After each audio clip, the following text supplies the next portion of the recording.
Olá, queridos alunos da segunda série, estamos iniciando mais uma aula de Geografia. Eu sou a professora Juliana e estarei acompanhando vocês ao longo desta aula sobre conhecimentos geográficos.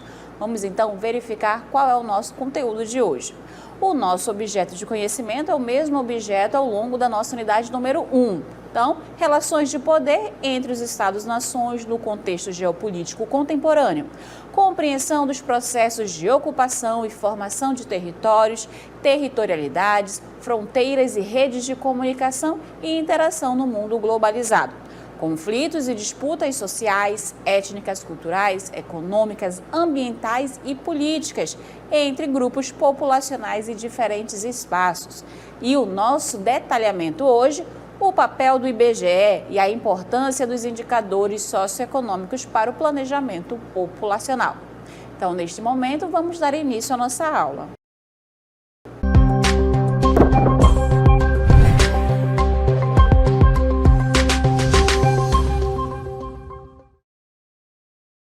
IBGE.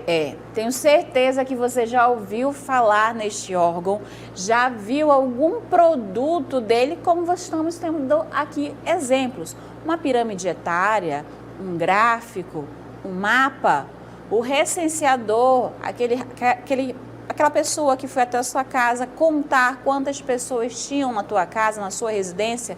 Tudo isso é o IBGE. Mas tu já parou para pensar qual é a função do IBGE? Para que ele realmente existe?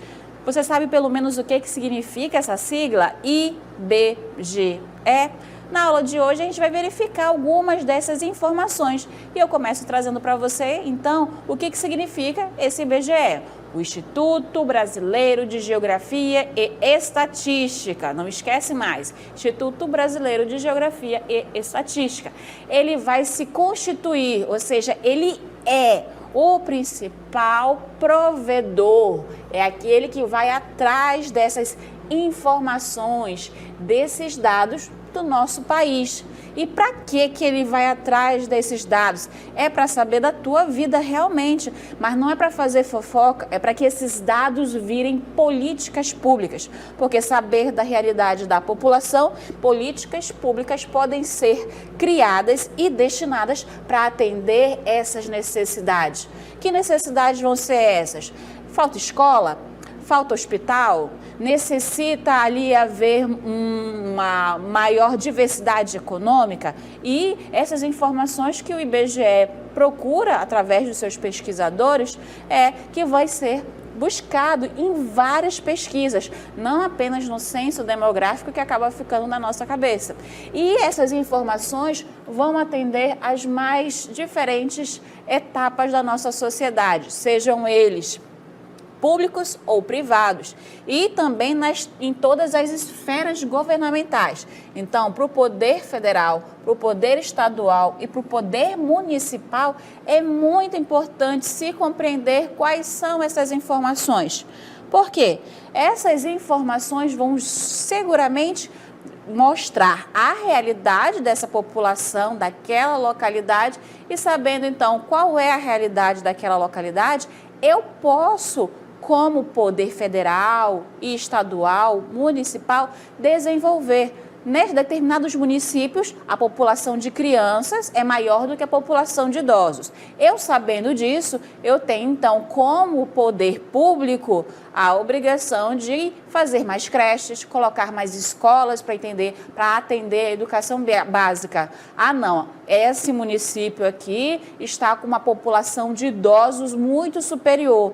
Então eu tenho que criar mecanismos, políticas públicas que vão atender essa faixa etária da sociedade. Então, parques, poder promover atividades envolvendo a saúde, colocar com atendimentos de prioridade a esse grupo dessa faixa etária. Então, eu preciso conhecer qual é a realidade e é o papel do IBGE fazer isso, através dos seus pesquisadores. Mas quem são, então, as esferas? Quem são as pessoas ou as classes para quem é importante ter acesso a esses dados? É o que a gente vai entender agora. Então, o uso dos dados do IBGE vai servir para quem? Olha lá. vai servir para o poder público, então, como eu já apresentei para vocês, para o governo federal, estadual e municipal, porque eles vão poder elaborar, vão poder implementar essas políticas públicas. Por isso que se chama políticas públicas, que é para atender a população em geral. Mas quem é que cria? É o poder público que vai criar essas políticas, planejando ações para a sociedade. E quem mais? Setor privado. É importante para as empresas conhecerem qual é o mercado que elas vão atender. Então, eu vou abrir uma indústria em determinado local, vou abrir um comércio em determinado local, eu tenho que saber qual é o público que está ali. E só assim, eu vou abrir aqui uma loja de roupas infantis num bairro que a maior parte da população é idosa. Então, somente os idosos que vão comprar roupa para os seus netinhos. Então, a gente vai estudar, o setor privado estuda qual é o público daquela área para conseguir definir essas suas estratégias, para definir o público-alvo que ele busca. Não, ali naquela localidade eu não vou conseguir ter boas vendas, eu não vou conseguir contratar mão de obra. É interessante a sociedade civil conhecer a realidade, a sua própria realidade. Porque elas podem se organizar, os setores organizados, os setores de liderança da nossa sociedade, eles podem planejar as suas atuações envolvendo diretamente o seu público-alvo. Para quem mais? Os estudantes de universidade, quem está estudando, vocês que estão aí assistindo, é interessante vocês conhecerem os produtos que o IBGE produz. Então, mapas, textos, pesquisas, gráficos, tudo isso que o IBGE produz, é interessante vocês conhecerem para conhecerem a sua própria realidade, para conhecer mais do seu próprio país. E também é importante os cidadãos em geral, ou seja, a todas as esferas, a toda a nossa sociedade, é interessante ter acesso aos dados do IBGE, para que a gente possa compreender melhor a nossa realidade. Conhecendo a nossa realidade, a gente consegue, então, compreender lá no jornal. O jornal está falando alguma coisa diferente do que o IBGE conseguiu pesquisar, conseguiu informar? Não. Justamente a gente conseguindo comparar as informações, a gente consegue, inclusive, verificar a verdade. Realmente, essa informação ela é real. Essa informação aqui pode apresentar algum erro, porque eu li lá no IBGE que determinado mapa dizia uma outra informação. Então, é importante para todo mundo conhecer o que o IBGE faz e produz, ok? Mas o IBGE, como é que o IBGE vai conseguir fazer tudo isso? Tem um Instituto Brasileiro de Geografia e Estatística apenas, ou ele está distribuído no nosso território nacional? Então, olha lá, o nosso IBGE, ele vai estar, então, disposto nas 27 unidades federativas. Então, ele tem 27 unidades estaduais, uma em cada capital, totalizando 26, e mais uma no Distrito Federal.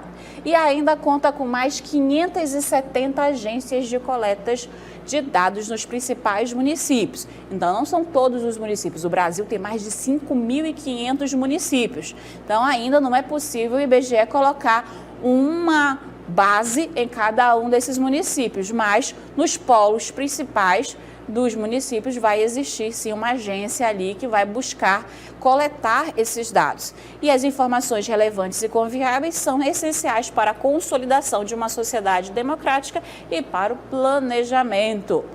Missão institucional do IBGE. Vamos seguindo.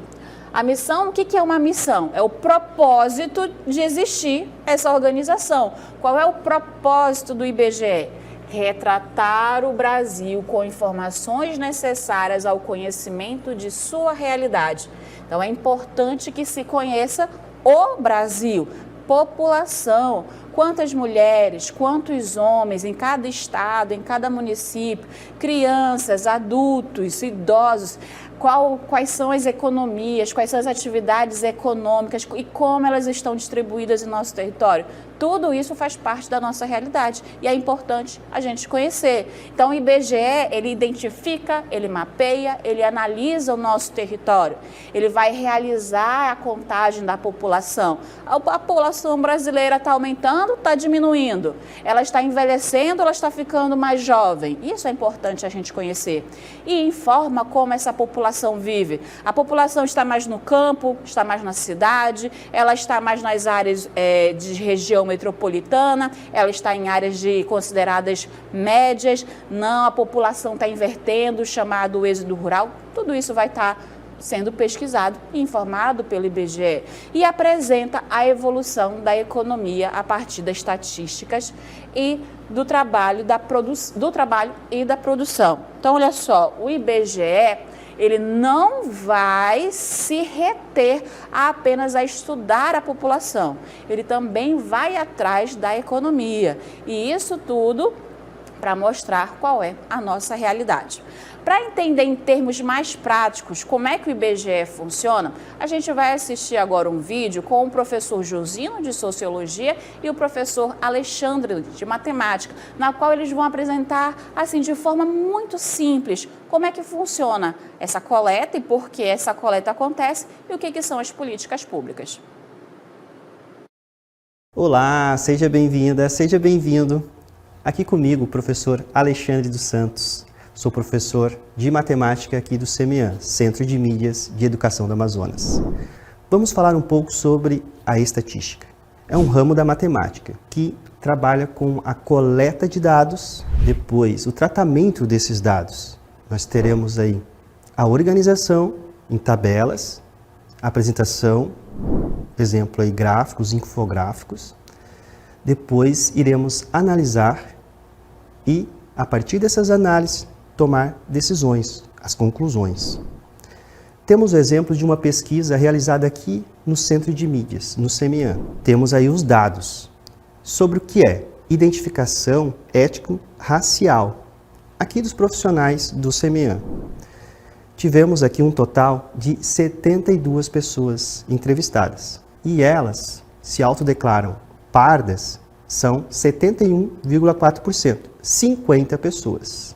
Branca, 25,7%, 18 pessoas. Preta, 1,4%, uma pessoa, e uma pessoa se declarou amarela. Professor, e para que servem esses dados? E agora? Bem, para ajudar, eu vou agora chamar aqui comigo o professor Josino Malagueta, professor de Sociologia aqui do Centro de Mídias de Educação do Amazonas.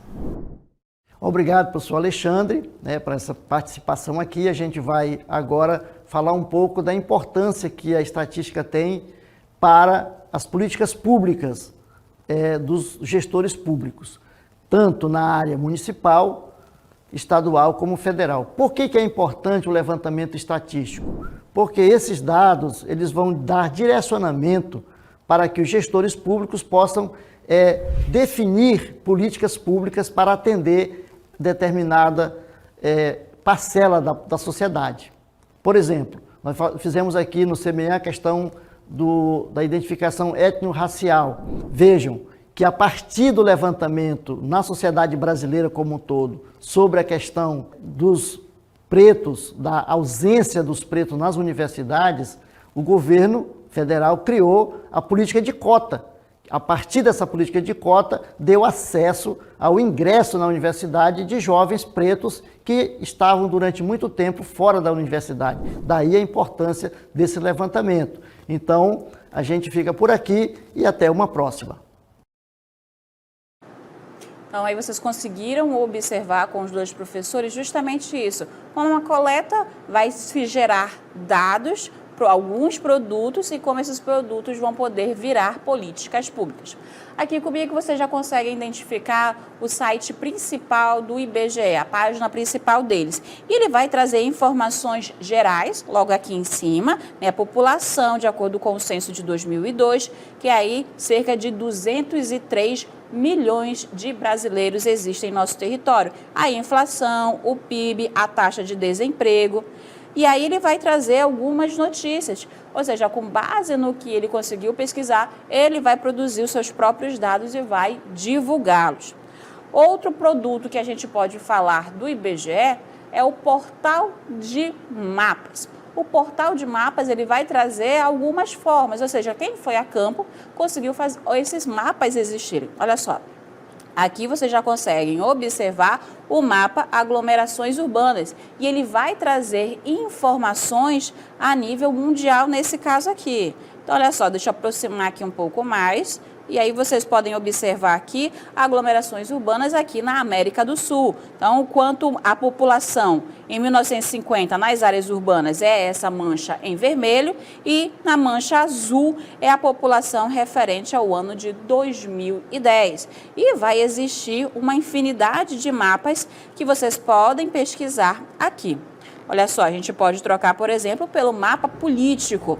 Então, aqui a gente consegue observar o mapa político do mundo, as divisões, quais são os países que fazem parte e que são, então, oficiais.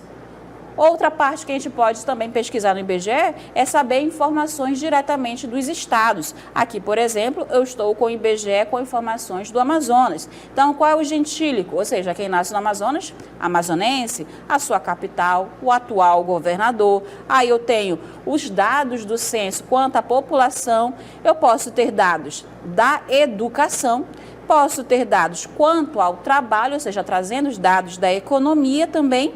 Aqui, mais dados da economia e quanto ao território do estado. E você pode trocar os estados e até mesmo colocar por município para conseguir compreender mais informações. E por último, o IBGE produz produtos educacionais. Então, olha só, aqui ele tem 3 níveis de entendimento. Ele tem o nível de entendimento para criança, para jovens e professores. Então, vamos ver aqui na categoria de jovens quais seriam, então, os principais notícias e pesquisas que ele pode nos apresentar. O primeiro dele é o IBGE no Enem. Então, como o IBGE faz parte do Enem? O Enem realmente sempre está colocando dados do IBGE lá nas suas questões. E aí ele traz, é claro, fauna brasileira, os biomas brasileiros e os primeiros resultados do censo 2022, com uma linguagem voltada para o jovem. Se você for lá nas crianças, ele vai estar com uma linguagem bem mais simples e voltada para o entendimento infantil, assim como o do nível dos professores. Então, a gente tem diversos produtos que vocês podem aí buscar. Joga lá IBGE num site, um buscador de sites, que você vai conseguir identificar esse site principal do IBGE e conseguir ali decifrar e conhecer muito mais sobre o nosso território. Agora a gente vai voltar a falar sobre um produto muito importante do IBGE, que é uma das suas principais pesquisas, que é o censo demográfico. O censo demográfico é uma das principais pesquisas realizadas pelo IBGE e ele vai acontecer de 10 em 10 anos. Ele não aconteceu no ano de 2020 devido à pandemia da Covid-19, mas é para ele acontecer a cada 10 anos. E essa pesquisa, ela vai gerar informações atualizadas, apesar de que, né, a cada 10 anos muda muito a característica da população. Então, aí seria até interessante diminuir esse tempo, mas mesmo assim, é um órgão público federal que está catalogando esses dados e talvez um tempo menor ainda não tenha recursos suficientes para conseguir fazer essa pesquisa com mais constância. E ela vai, né, trazer as características da população, da onde essa população mora, qual é o perfil do país e quais são as suas diversas estruturas territoriais.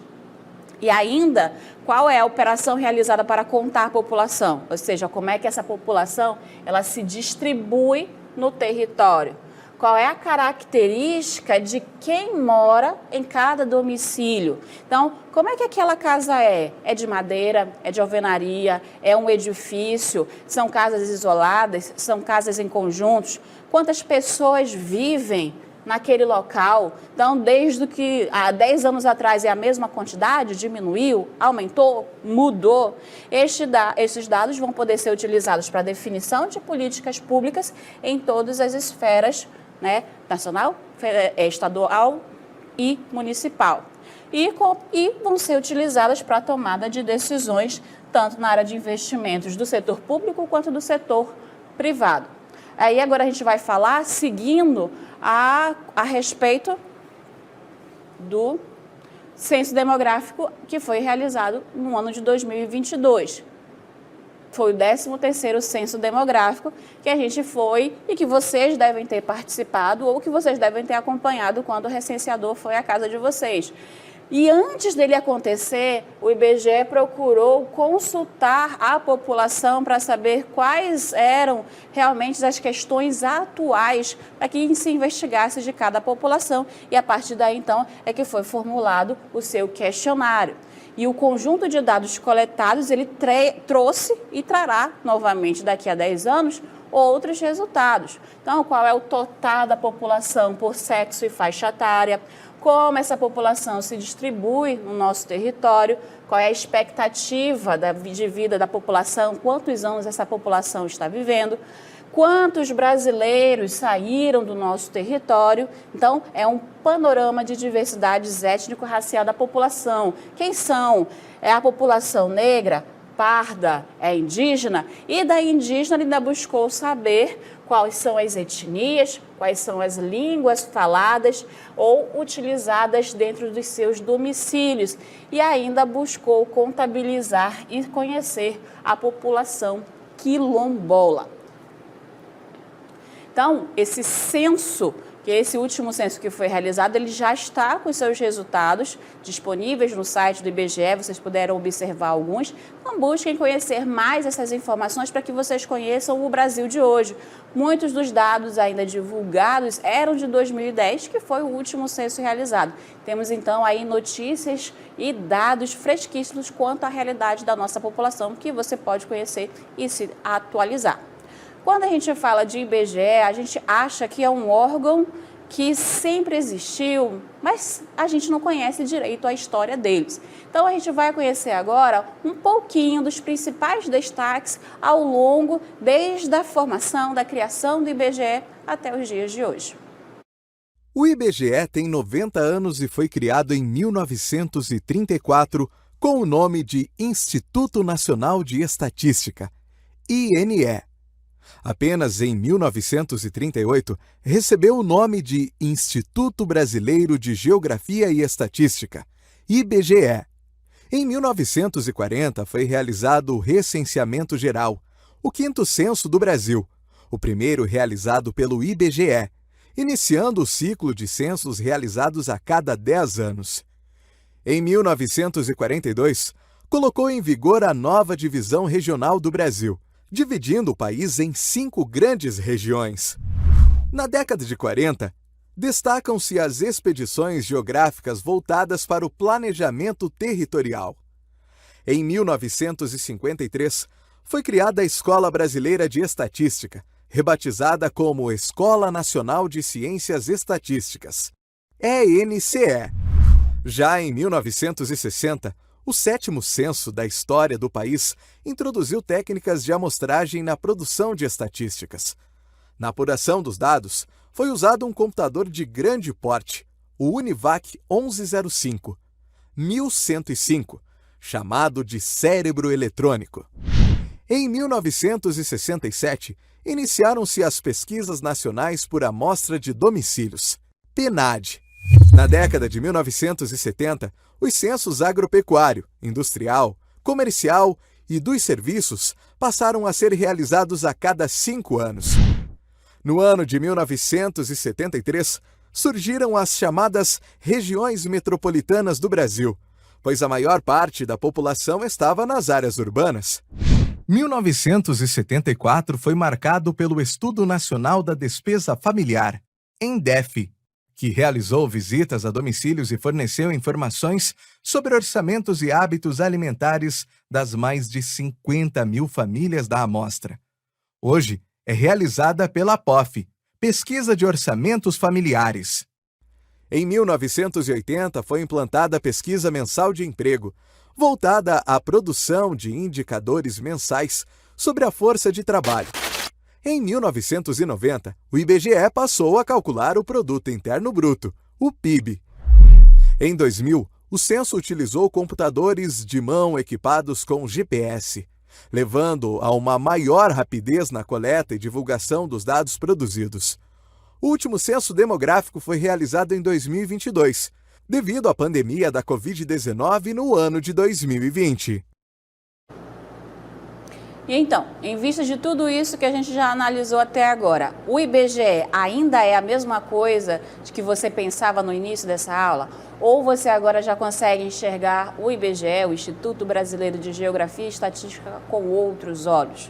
Então, o IBGE não é só mapa, não. O IBGE tem muita informação que faz parte do nosso dia a dia. Aí fica de novo aí a sugestão. Joga lá no Google, no site de buscador que você utiliza, IBGE Notícias, e você vai ver a quantidade de notícias que o nosso país possui a partir dos dados coletados por este órgão.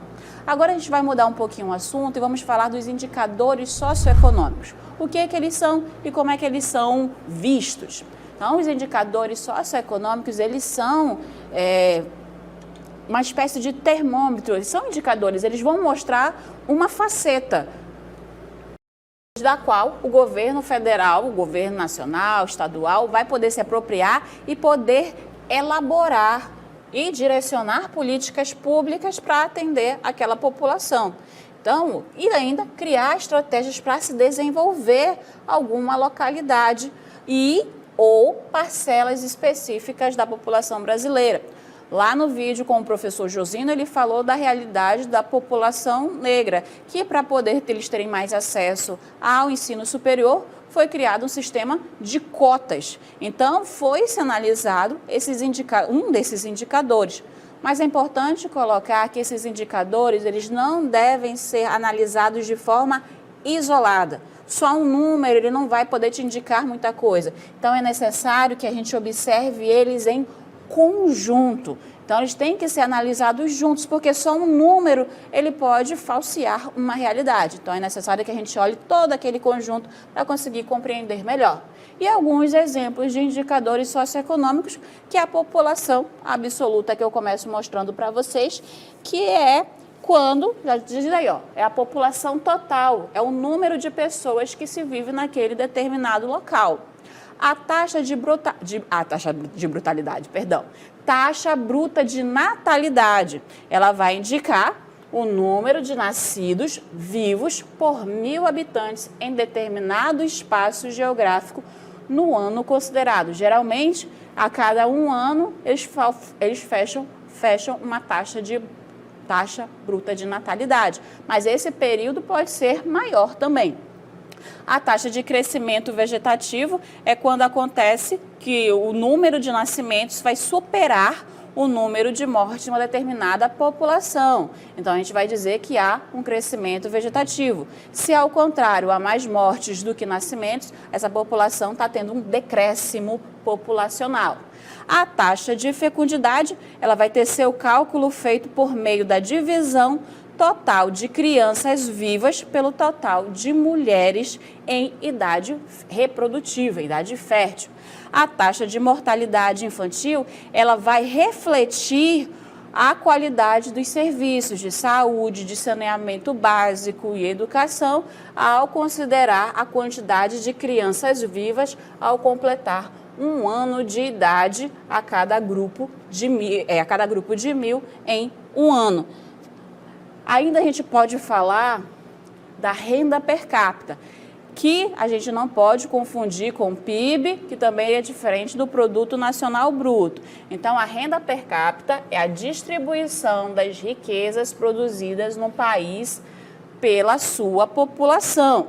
Ela não vai indicar a distribuição correta das riquezas de um local. Para isso é que vai servir o Produto Nacional Bruto de um país em termos proporcionais. E como último indicador, a gente traz o coeficiente de Gini, que foi criado em 1992 pelo estatístico Corrado Gini, e ele também, como o IDH, ele vai de 0 a 1, sendo que quanto mais perto de 1, maior é a desigualdade desse país, e quanto mais próximo de 0, melhor é a distribuição de renda desse local, desse país. Ok? Então, essas são as informações que eu tinha para trazer para vocês hoje quanto ao IBGE. Busquem conhecer um pouquinho mais sobre esse órgão federal e, de repente, na tua comunidade, na tua localidade, pode ter algum órgão e você pode se informar lá também, alguma base do IBGE. ou vai através do site mesmo, busque conhecer, se aproprie desse conhecimento, que esse conhecimento foi feito para a população brasileira. Aqui vamos encerrando mais uma aula de Geografia.